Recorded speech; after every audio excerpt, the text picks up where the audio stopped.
Once upon a time, there was a man from the Balkans. Wait a minute. Why are we talking about the Balkans? What do you mean? Out of every places you pick and you decided with the Balkans, where a wise man lives there. In reality, it's dumb as shit. And today, our wise man, Randall, shall share you some wisdom that some cannot comprehend. Don't be shy, mates. Come on in. Dying Light 2's faction reward is by far one of the most unique parts about Dying Light 2. The factions alone do somewhat change the city entirely, but only subtle changes. The biggest difference are the survivor ziplines, landbags, and airbags that are deployed around the city and being a much more peaceful environment, and are more or less crowded. On the other hand, the peacekeepers deploy towers that are scattered throughout the city of Villador that have UV lights and as well as borders set up around the city, as well as their traps and their other utilities deployed around the city. And the streets are usually filled with PKs, either fighting people or helping the survivors when they need it. And I did already make a video about this where I talk about the difference between the PKs and as well as the survivors. But for the sake of the video, I will be talking about the faction rewards that they gave out and give out my overall thoughts on whether or not they are useful or not. Before I talk about it, I will share my concern about it. I will not talk about where you will be able to find these rewards placed on both sides, mainly because they're placed randomly sometimes, and I can't really give you a general idea of where they are placed because they don't really give you a precise location of where they are. This problem mainly affects against the PKs because finding their traps and as well as the other utilities that they place around the city can be somewhat difficult, even if the entire city is covered by PK territory. I'm somewhat hoping that Techland eventually adds a feature where the Survivor Sense allows you to see where the PK as well as the Survivor rewards are placed around the map to make it much more easier, but regardless, let's talk about them. Firstly, let's talk about the Survivor set as it's a much more common faction that seems to be picked by many. Firstly, the zipline, as the name suggests, the zipline just basically allows you to travel downwards to a specific destination at a much more quicker pace than any traversal way possible, meaning you're able to move much more faster than the grappling hook, the paraglider, and so on. This is a very useful tool as it allows you to move somewhere quicker or escape the enemies whenever you need to. Plus, you're also able to grab them even when you're falling off such a high building to prevent any sort of fall damage whatsoever. Another thing to mention is whenever you hold on to a zipline, they're able to fully refresh your stamina at all times every time you use it. So overall, it's a pretty good piece of utility that will assist you at moving places much more quicker. The airbags are a solid way to help you instantly jump over buildings without having to climb or use a grappling hook, as it instantly throws you up vertically. But it is only able to make you be able to jump over smaller buildings or reach smaller gaps that you normally wouldn't be able to reach with a basic jump. But again, it's a pretty good piece of utility that helps you get over buildings easier, or you can also use it in a combat way. Like example being, take the ground pound skill. You can use it against the enemies to make it much more easier. You can also use the airbags as a way to prevent fall damage if you're able to jump on them. You just simply have to hold the jump button in order to prevent yourself from taking fall damage. So it's a pretty good overall utility that will help you a lot. Thirdly are the landbags. The landbags are sort of fine in a way, depending on where they're placed. It just basically allows you to drop down on a tall building without taking any sort of damage. Some of the landbags positions are somewhat useless because there are many ways to prevent fall damage to happen. Example being, some of the landbags are placed on buildings you can normally survive off with rolling off, or with paragliders, or with grappling hooks, and as well as cars and trash bags and etc. But again, it does somewhat come in handy because on certain times they will be placed on much more higher buildings you wouldn't have any sort of chance of surviving whatsoever. But the only thing I was somewhat hoping is if they were placed on buildings that you have zero chance of surviving. Like on those extremely tall buildings that you need to use the paraglider to get down safely. But it's okay. It's not bad, but it's not good either. It's neat. The Survivor Revive is by far one of the most useless and as well as the most useful reward it gives out. The reason it is useless is because it respawns you to the closest place where you previously died, with a very lengthy animation. The reason it is bad is because spawning normally is significantly much more quicker and does not waste your time whatsoever. But the reason it is also the most useful one is because it prevents your legend levels from being lost entirely. Example being, if you die from like say fall damage or, you know, by a human enemy or infected, instead of normally losing all of your legend points, the survivor revive is there to allow you to keep all the legend points there. But don't get too cocky because it has a cooldown of 6 minutes, so be careful. But once you're maxed out on legend levels, it can somewhat be useless. But again, it's okay nonetheless. Another thing to mention is, where the fuck does he go? It's like, I like how the guy just like helps you out and is like taps you on the shoulder to ensure that you're fine, and if you try to turn around and to like see where he goes, he just fucking disappears. He's just gone. But you know, getting out of topic. The air vents are a very useful reward that makes your paragliding experience much more better. The survivors will make some of the broken air vents that normally don't work, make them function. And those who are already functioning will make them much more effective, meaning it will launch you much more higher. I don't really need to say anything about the air vents, other than they're pretty good, as it launches you high up in the air and refills your stamina. It is a perfect utility to make you stay on the air for much more longer, or as a way to escape much more quicker. There's really not much else to say. It's an amazing upgrade. The upgraded airbags allows you to jump over really tall buildings or reach a specific scaffolding that you normally would have to take some time to climb over, without any problems whatsoever. But there's a small catch. Because the airbags launch you very high up in the air, there is a risk of you taking fall damage. But like I said previously, on the airbags you can prevent it from positioning yourself and hold the jump button and perfectly land on it to prevent it from happening. It's just basically the airbags just 10 times more better, and it makes the parkour more satisfying and more fun. The two-way zipline is self-explanatory. The already existing ziplines that are placed earlier will have a second rope attached to them that will basically allow you to zipline upwards but at a much more slower pace. This is good because if you don't want to waste stamina while paragliding or have a much more easy way to access a building, then the two-way zipline is much more easier. But you might be thinking, why should I use this when I have the paraglider? Well, with the paraglider you have to sort of like position yourself correctly, because if you don't really position yourself correctly, the paraglider will sort of push you downwards. With the two-way zipline, you're able to literally just go upwards without having any sort of probable issue whatsoever. And even during the night, these are very helpful because it will allow you to reach a certain tall buildings without having to risk running out of stamina when you're using the paraglider. It's pretty good, so there's really no problems with it. The survivor rewards themselves mainly prioritizes on assisting the player with escaping enemies or making parkour much more easier and as well as effective. Plus it also prevents the player from losing any sort of legend points, while some of the rewards allow you to use them in combat ways. Take the airbags and the ziplines, but they mostly focus on assisting you on escaping or making parkour much more effective and more fun. But you can sort of use them in a more combat way.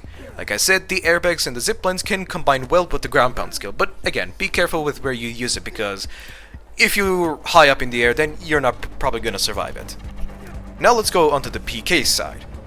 The explosion car is useless but also somewhat effective in a way. The explosion damage itself that it does, almost no damage whatsoever in nightmare difficulty, but the purpose of the explosion car is to distract your enemies, and it sometimes does that. Biters and virals will completely ignore you even when they are chasing you, but Voltos on the other hand will sometimes go for you and sometimes will focus on the car instead. But it doesn't work all the time, so be careful of that one. But when the Voltos are caught in the explosion radius, they will somewhat get stunned for a short period, so it does somewhat help you in a way. But there's no really easy way to find them, you just have to sort of hope to God that you are able to find them on the streets much more frequently. Because there's really not much big of an indication of where you can find them easily, so that's the only problem. But even if the explosion radius doesn't kill the virals or biters, the only thing that will practically kill them is, well, gravity, essentially.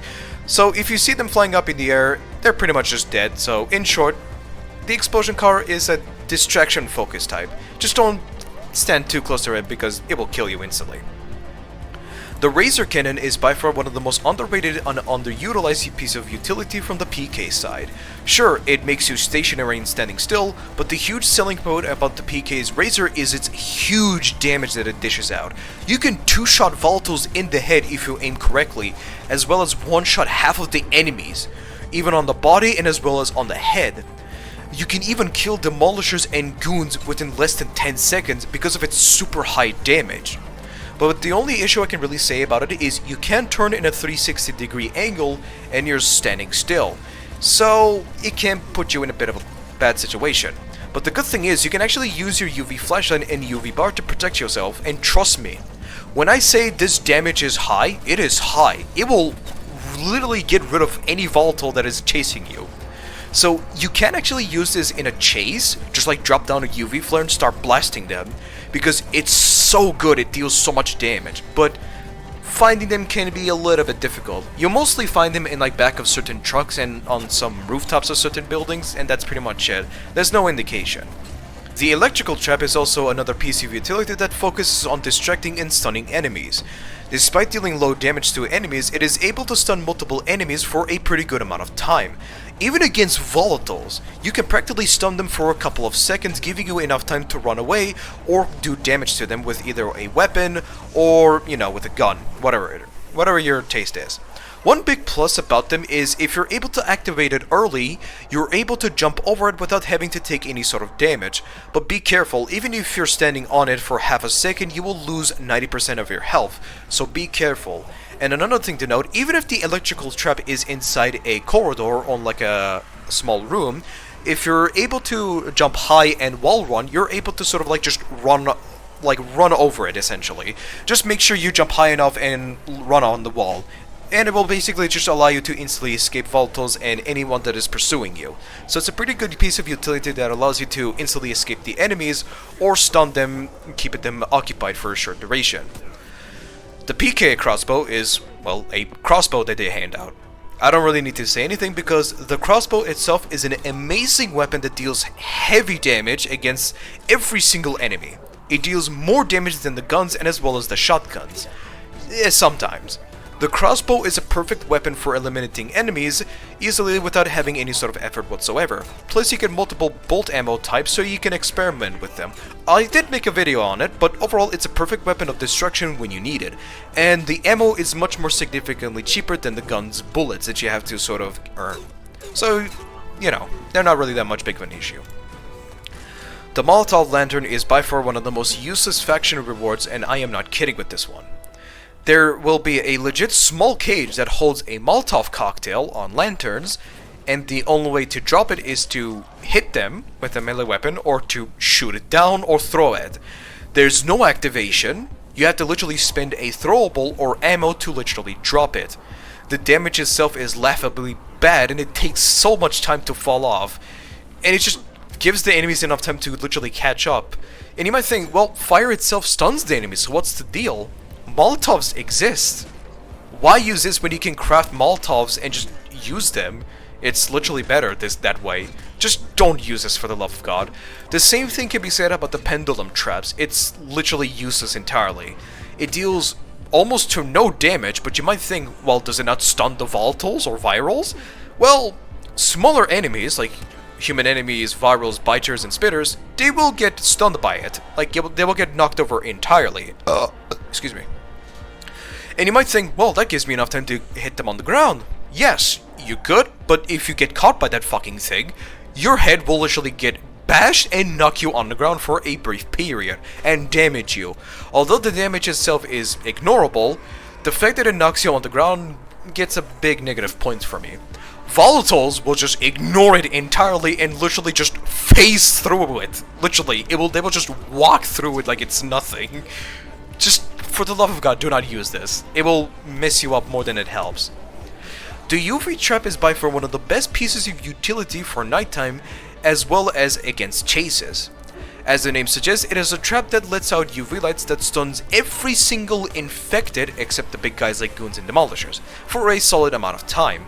And because it's UV light, it is able to restore your immunity bar for a short duration, but it doesn't really last that long, so use this as a way to take a breath, or to stop enemies from chasing you entirely, or it gives you enough time to bash their head against the concrete pavement. Whatever is your fancy. So, in short, the PKs are more focused on combat related. The PK crossbow, the razor cannon, and as well as the electrical trap and the UV traps are a perfect piece of utility that will assist you on either running away from enemies or dealing huge amounts of damage against the enemies. For the purpose of the electrical trap and the UV traps, it stuns the enemies holding them stationary for a short duration. You either use that opportunity to run away or deal damage against them, because they can't really do anything when they're practically stunned. But again, even when you're in a position where you're not comfortable fighting, they're a very perfect utility to help you escape against the enemies, because the enemies will most likely go for the trap instead of you, and even if they don't go for you, certainly the large radius of the electrical trap and as well as the UV light will keep them at bay for a short duration. So, who should you be sighting? Well, that depends on your playstyle, like I said. If you're someone that loves to parkour around, or someone that adores to traverse around the city of Villador, then side with the survivors, because all the equipment they have will assist you on parkour and as well as make your traversal much more significantly easier. They will help you both day and nighttime. But if you're someone that loves to fight a lot and want to spend more time in the nighttime, and need a bit of a help in case, you know, you're not really comfortable fighting, then side with the PKs on nighttime. The PKs focus more on assisting you in nighttime and as well as chases. And it also makes them fighting those enemies and as well as the Voltos much more significantly easier. The Crossbow, the Razor Cannon and as well as the UV Trap, like I said earlier, makes it extremely easy for you to kill them much more easily and as well as against Voltos and Goons and Demolishers, because of the Razor Cannons and the Crossbow's high damage. So you won't really struggle against them much more easily. The car, the UV trap and the electrical trap on the other hand will sort of help you focus on stunning enemies much more easier and as well as giving you the perfect opportunity to run away from them. Or, when they're stunned by these traps, you can use that time to sort of deal damage to them. Like I said, the PK more focuses on helping you on the nighttime. The survivors focus on both the nighttime and daytime, but they more focus on daytime because why would you be paragliding around at nighttime when your stamina literally drains fast as shit? But regardless, the thing to note about the PKs is they will always have watchtowers set up with UV lights around them, or have borders with UV lights that will stand and guarding the area. And if you don't have time to reach to a safe house, or to a Night Runner hideout, then the PK's watchtower and borders will be there to help you out. And even if the zombies do get closer to you, regardless of what type of enemy it is, then the Peacekeepers will come in and distract them and fight them for you, keeping them at bay, as long as you bring them close to you. But here's the thing, the Peacekeepers are still useful even during the day, like the Razor Cannon, the electrical traps, and as well as the crossbows, that will work extremely well against human enemies. But the PK crossbow is the only thing you need to really get if you want to survive on daytime much more easily. That's pretty much all I can pretty much say. But regardless, all of the utility that the Peacekeeper offers is still pretty good even on the daytime.